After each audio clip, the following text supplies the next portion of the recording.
आपने मीरा की भक्ति के बारे में सुना। मीरा की भक्ति, भक्ति हो तो मीरा जैसी सांवरिया घर आएगा, ये सुना होगा आपने। तो भक्ति के अंदर प्रागाढ़ता होनी चाहिए। इसमें ऊंच नीचता की भावना नहीं होनी चाहिए। इसमें गरीब और पैसे वाले की भावना नहीं होनी चाहिए। इसमें परस्पर द्वेषता वाली भावना नहीं होनी चाहिए। जो व्यक्ति या जो प्राणी इस भावनाओं से रहित होकर के भगवान का स्मरण करता है या भगवान से अपना संबंध बनाता है, भगवान से आप पिता का संबंध बना सकते हो, भगवान से आप पुत्र का संबंध बना सकते हो, भगवान से आप माँ का संबंध बना सकते हो, जो भी आपको अच्छा लगे वो संबंध आप भगवान से जोड़ो। सखा बना सकते हो भगवान को, भगवान से आप प्यार कर सकते हो, प्रिय बना सकते हो भगवान को। आप जिस रूप में उनको भजोगे उसी रूप में वो आपकी सहायता करने के लिए तैयार है। जब मीरा अपनी भक्ति की पराकाष्ठा पे पहुंच गई थी तब वृंदावन जाती है और जाकर के वृंदावन में कई वर्ष मीरा ने व्यतीत किए। लेकिन जब उनका समय पूरा होने को आया तो बांके बिहारी कहते हैं कि हे मीरा, तूने मेरे उस स्वरूप को बजा है। कौन से स्वरूप को? जो द्वारकाधीश वाला स्वरूप है। अतः आपको अब द्वारका में जाना चाहिए और द्वारकाधीश स्वरूप जो मेरा है वही आपका कल्याण करेगा। और मीरा अपने अंतिम पड़ाव में द्वारिका जाती है और भगवान से प्रार्थना करती है, भगवान से नाना प्रकार के पद गा करके भगवान को रिझाती है। तो देखते ही देखते भगवान के अंदर मीरा सशरीर समा गई। कुछ नहीं बचा मीरा का, एक उनकी ओढ़नी का पल्लू भगवान के बगल में दिखाई दिया और कुछ नहीं दिखाई दिया। यानी सह शरीर भगवान द्वारकाधीश के अंदर समाहित हो गई थी मीरा। ऐसे ही एक घटना जगन्नाथपुरी की देखने को मिलती है। भगवान जगन्नाथ के जो परम सेवक थे, परम भक्त, भक्त कहेंगे उनको, एक तो बलराम दास जी महाराज और एक रामदास जी महाराज। रामदास जो थे वो पनवाड़ी थे। पनवाड़ी का मतलब जो पान बेच करके अपना जीवन यापन करते थे, पान लगा लगा करके पान बेचते थे। जब भगवान के 56 भोगों का भोग लगाया जाता था जगन्नाथ जी के, तो उस समय 56 भोग के अंदर पान सम्मिलित नहीं था।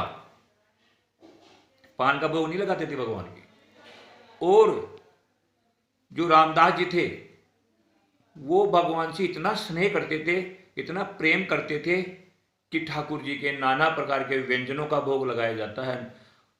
हजारों प्रकार के व्यंजन होते हैं। कहने को तो 56 भोग है लेकिन व्यंजन हजारों होते हैं। उनका भोग लगाया जाता है। मेरी इच्छा रहती है कि भगवान के पान का भी भोग लगाए, जिसमें कत्ता भी लगा रहे और सुपारी लगी रहे, ऐसे पान का भगवान भोग ग्रहण करें। मेरी ये इच्छा है। रोजाना भगवान की आराधना करते, उनका स्मरण करते तो पान बेचते, उनका स्मरण करते, खाते पीते, ओढ़ते सोते और अपनी कुटी के अंदर निरंतर जगन्नाथ जी का चिंतन करते रहते। और उनकी ये इच्छा थी कि भगवान श्री को, जगन्नाथ जी को पान का भोग लगना ही चाहिए। 56 भोग में पान नहीं है। लेकिन वो राजा को भी ऐसा आदेश नहीं दे सकते थे, ऐसा नहीं कह सकते थे। उनकी इच्छा थी। और देखते ही देखते एक दिन भगवान के पटों को मंगल करके वहाँ के जो सदस्य लोग थे, मंदिर में पूजा करने वाले और जो सेवा में उपस्थित रहते थे, वे सब लोग चले गए। और जो बलराम दास जी थे वो थोड़े लेट हो गए जाने में। और वो क्या देखते हैं कि मंदिर में से हल्के से एक धीरे सी किवाड़ खोल करके 2 बालक निकलते हैं, एक श्याम वर्ण एक गौर वर्ण। और दोनों ने चद्दर ओढ़ रखी सफेद और छोटे छोटे बच्चे स्वरूप में निकल करके दौड़ते हुए जाते हैं। और जो रामदास जी जो पान बेचते थे उनकी कुटी में जाते हैं और वहां से पान लेकर के अपने मुंह में पान दबा करके और पान खाते हुए वापिस मंदिर में अंदर आ जाते हैं और अपने पट बंद कर लेते हैं। इस प्रकार जो बलराम जी देखे, बलराम दास जी महाराज ने, तो उनको बड़ा आश्चर्य हुआ। वो रोजाना लेट होने लग गए और सब भक्तों को जाने के बाद, मंदिर परिसर के लोगों को जाने के बाद छुप करके बैठ जाते और रोजाना ये नज़ारा देखते। बलराम दास जी देखते कि दो छोटे छोटे बालक मंदिर से बाहर निकलते हैं और एक दुपट्टा, सफेद दुपट्टा ओढ़ करके और निकल के जाते हैं और कुछ देर रामदास जी की कुटिया में रहते हैं, पान चबाते हैं और वापिस आकर मंदिर में पटबंद कर लेते हैं। तो बलराम दास जी रोजाना देखते रहते हैं और देखते हैं कि रामदास जी की कुटिया में जाते क्या करते हैं, और ये पान खा करके आते हैं, मैं देखता हूँ। तो रामदास जी के पास जाकर के बोलते हैं कि हे रामदास जी, आपके यहाँ रोजाना ठाकुर जी दो छोटे छोटे बालक पान चबाने के लिए आते हैं और वो पान खा करके जाते हैं, लेकिन आप कभी उनसे पैसे नहीं लेते हो। आपको पैसे लेना चाहिए, आप एक व्यापारी आदमी हो, अगर आप पैसे नहीं लोगे तो आपका घर कैसे चलेगा। इस प्रकार रामदास जी को कहने पर वो जो बालक आए तो उनको देख करके आज रामदास जी तैयार बैठे हुए थे और आते ही उनको पकड़ लिया कि आप रोजाना मेरे यहाँ से पान खा के जाते हो और मेरे को पैसा नहीं देते हो, आज तुम्हें आपसे पैसे लेके रहूंगा। दोनों बालक कहते हैं कि रामदास जी, आज हम पैसे नहीं लेके आए, हम तो रोजाना की तरह आज भी उठ करके आ गए, हमको क्या पता था कि आप पैसे लोगे हमसे, हम कल आपका पैसा हिसाब पूरा हिसाब कर देंगे। कि नहीं, मैं तो आज आपको नहीं जाने दूंगा जब तक आप मेरे को पैसे नहीं दोगे, कि आज हमारे पास पैसे है ही नहीं तो हम कहाँ से पैसे दें आपको। तो कोई बात नहीं है, ये जो आपने सफ़ेद चादर ओढ़ रखी है ये दोनों आप छोड़ जाओ यहाँ पे और कल पैसे दे जाना और चादर को ले जाना।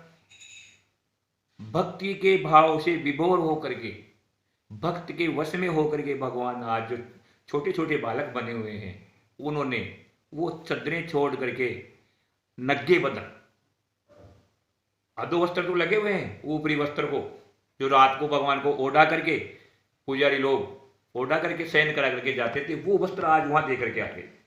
सुबह जब पंडे लोगों ने मंदिर खोला तो भगवान की जब वो चादरें नहीं मिली तो सब जगह चोरी हो गई का हंगामा मच गया और सब जगह ये बात फैल गई।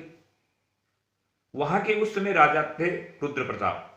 जब राजा रुद्र प्रताप को इस बात का पता लगा तो उन्होंने उन मंदिर के जो चौकीदार थे उन्हीं को ही कारागार में डाल दिया कि आपके अलावा ये काम और कर ही नहीं सकता।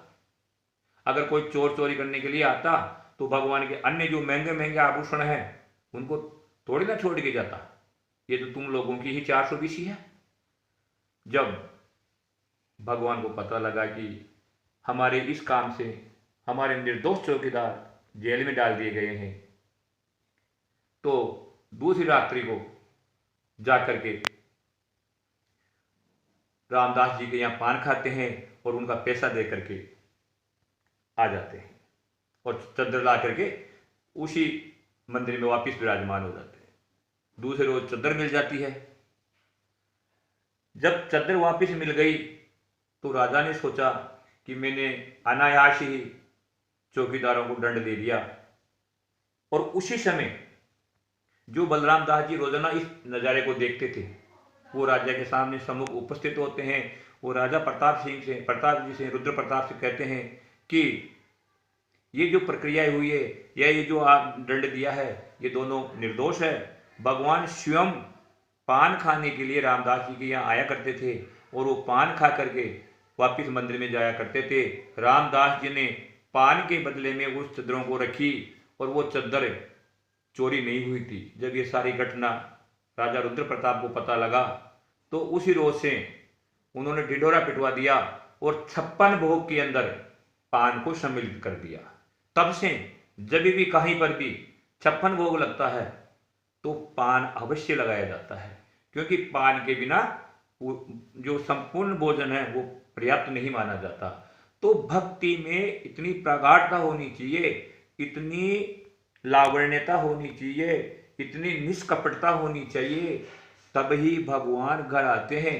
कपट रहित, द्वेषता रहित भक्ति होनी चाहिए। भक्ति के अंदर केवल प्रेम ही समाहित होना चाहिए, अन्य और कोई वस्तु का जगह नहीं है भक्ति के अंदर।